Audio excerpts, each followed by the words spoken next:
Julie, can you believe it? We are heading towards season number 8 of the National Women's Soccer League. Unprecedented levels of stability in American soccer when it comes to the women's game. Truly historic, but now the conversation shifts to just how good is this league and where will it go in the future. To that end, Mallory Pugh, who'd just been traded to Sky Blue FC, had a very interesting quote in a recent interview with our colleague Herculez Gomez. Here's what she had to say when she was asked if the NWSL was indeed the best league in the world. "I think it is," she said. "There's a lot of talk out there today that the FA Women's Super League, the English top flight, is top, and I think it can be top in Europe for sure.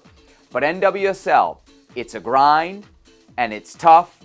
And Pugh continued, "And every game you don't know what the result is going to be. There's more parity."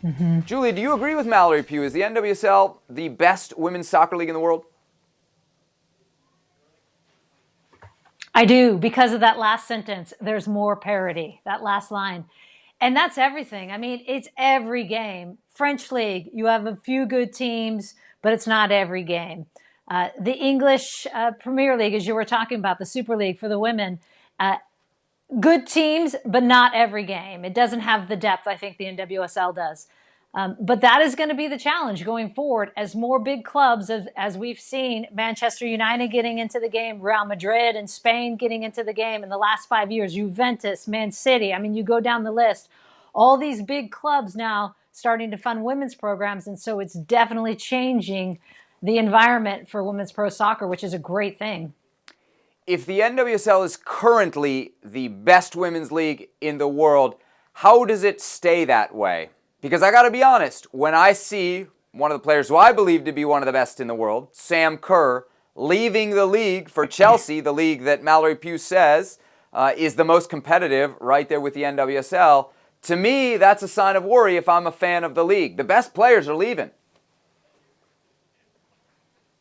Yeah, and I think that's a real worry and a realistic one, because I don't think the NWSL is going to be able to hang with clubs like Chelsea, like Real Madrid, like Barcelona, because they're just getting into this. Imagine when they actually get a little more serious, when they start to realize this is a completely untapped market that they could actually make some money on. They're going to start spending more money. And you saw the NWSL's response this year as they raised allocation money. They raised the salary cap. But I don't think it's going to be enough. When we get past this Olympic cycle, I think you're going to see a lot of big clubs going after the very best of the NWSL, American players, national team players, stars of the NWSL.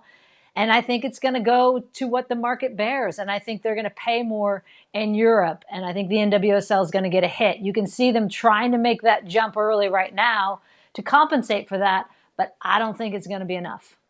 We're talking about the current stars of the NWSL. What about the future stars of the league? The league just had its draft. And let's take a look at the top 5 picks. I think it's an interesting group for a variety of reasons. Sophia Smith, the number 1 pick, really jumps out to me.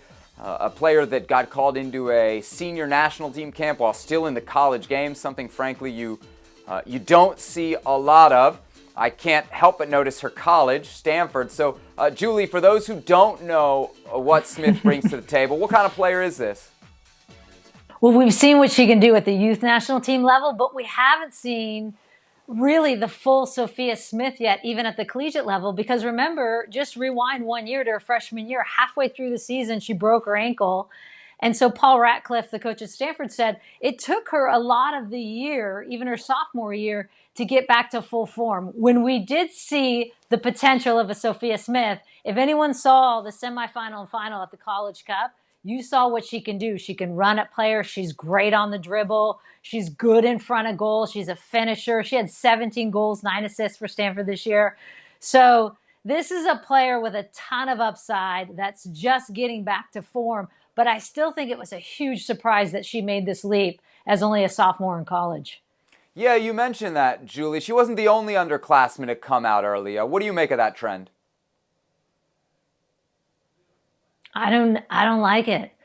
I know there's differing opinions on this, and to each their own in terms of the situation that suits them.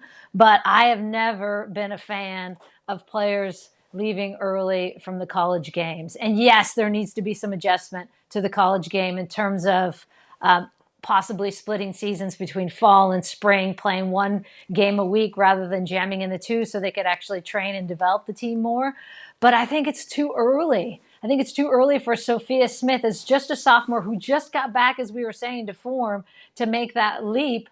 And I think you look at the situation like Mal Pugh, Tierna Davidson, it suddenly, for Mallory Pugh at 18, becomes a job. It becomes a business. You go into the professional ranks and it's very different. I can remember her telling stories to me about how at 18, she's living on her own in Washington, D.C. and, FaceTiming her mom about how to make dinner and what to cook. And it's hard. It's lonely. It's different. And so I think it sucks the joy out of some of these players. And that's my worry with these kids going in at a young age. So I would tell my daughter, I know this already, I would say stay in school, finish it off, and then you can go after. But to each their own, but I do not love it. I am nothing if not a devil's advocate, Julie, you know that. So let me play devil's advocate here. I knew it was coming, Sebby. Let's go. Isn't this a sign of growth, of the growth that folks who follow women's soccer have been clamoring for years? I think a sign of growth is that they're elevating the salary cap. They're adding allocation money that they're going to need to. I think those are all great signs of growth. You want to be expanding teams. You're looking at a new team coming in Louisville in 2021. So I think those are all signs of growth.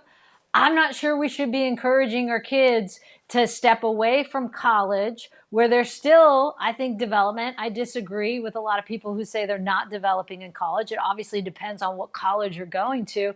But most importantly, I think just learning about being a human being and an adult in college around a great environment. I mean, my 4 years of college were the best 4 years of my life. I wouldn't trade that for the world, even if it meant I could go a year early and make some money. And I don't think the salaries are enough for them to walk away yet. So no, I don't think it's part of the growth to take young kids out of college. Julie, always fun to talk National Women's Soccer League with you as we look forward to year number 8 of the NWSL. Well, thank you very much for watching ESPN on YouTube. For more sports highlights and analysis, be sure to download the ESPN app. And for live streaming, premium content, and let's not forget as well, ESPN FC 7 days a week. Subscribe to ESPN+.